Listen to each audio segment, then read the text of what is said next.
Thank you so much for coming in today, Julie. It's so lovely to meet you. Well, let's start with the Bible, because that's what a lot of your teachings come from. Yeah. Recently in the Bible, you've discovered a woman, because there are lots of heroic, strong, powerful men in the Bible, but there's a woman you've recently discovered. Can you tell us about her? Yes, I'd love to. You know, I grew up in the church, and so often I'd heard about the role model for women being the Proverbs 31 woman. And I almost have that passage memorized of all the things she did and what a super wife and mom she was and a businesswoman. And then I have a mentor that I'm working with on this project, Linda Dillow, who has been writing and speaking on issues regarding marriage and intimacy for many years. And she said, I really want you to read the Song of Solomon and just write what you learned from her. So I started studying the book of Song of Solomon, and I realized nobody talks about the Song of Solomon woman. Everyone talks about the Proverbs 31 woman. And if you ask most husbands, which would you rather have, a Song of Solomon woman or the Proverbs 31 woman, they'd probably say, I'm up for Song of Solomon. So I've labeled this woman because she's not given a name. I call her the smokin' hot mama, and she's my new role model.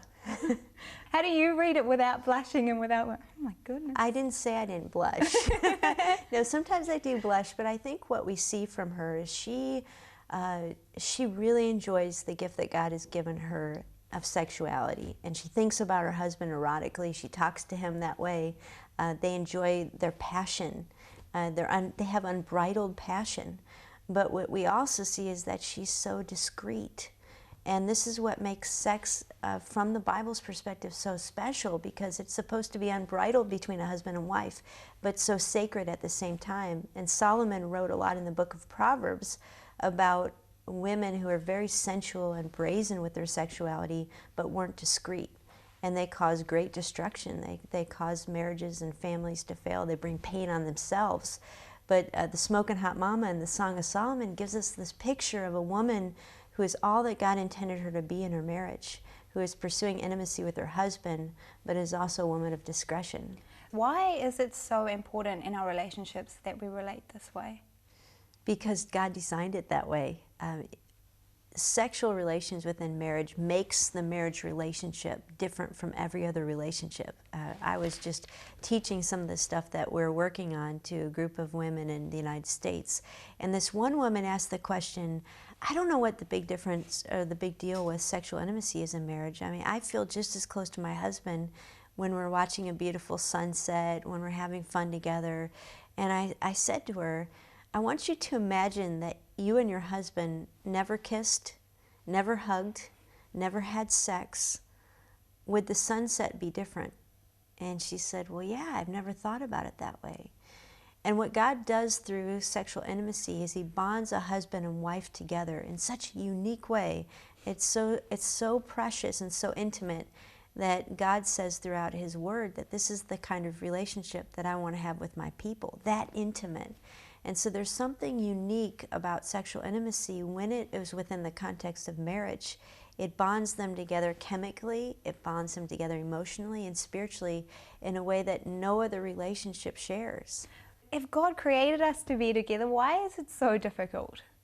Well, I think there's a couple different reasons you can say. One of them is sin nature and the fall, that we were designed to have harmony between each other and not have conflict. But we live in a fallen world, and you come into marriage as a very selfish person. And as I've wrestled with, God, why do you make marriage so difficult? Why do you make sexual intimacy so difficult? Why are husbands and wives so different, where they just don't naturally meet each other's needs? You know, one of the things that I'm really learning is that God's greatest desire for us is that we learn how to love.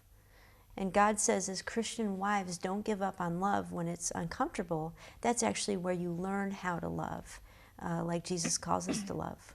You've said before that words build intimacy. I'm pretty sure my husband never ever listens to me anyway. So can you explain this to me? Well, I think words can build or destroy intimacy.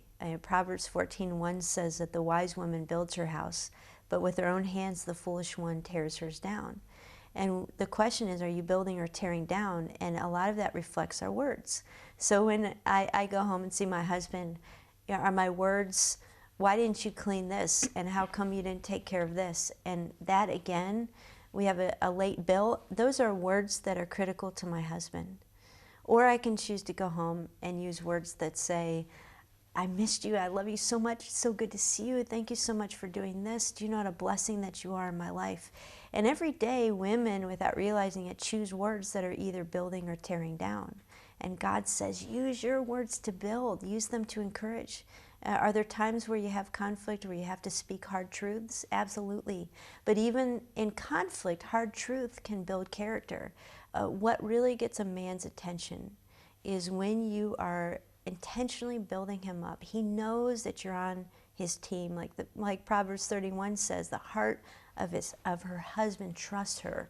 Does my husband know that I'm always on his team?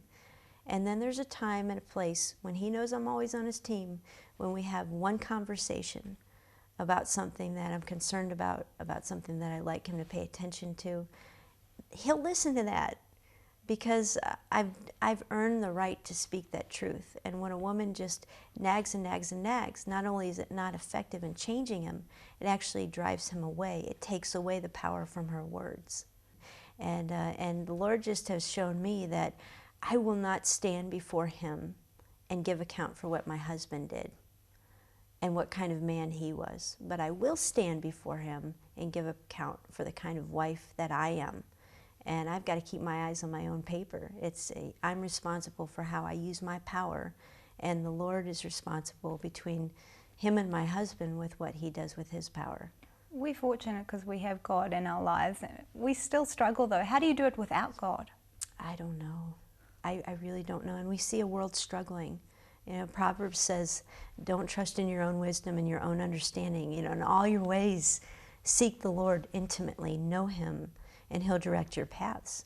And those who do not have the Lord only have their own wisdom to rely on. And sometimes they might stumble on some truth and get it right, and other times it feels like life is falling apart. And that's why we need to take what we have and not just keep it for ourselves, but to say, there's truth that can help you in your marriage, and there's truth that can help you in your family, and there's truth that can help you with your pain.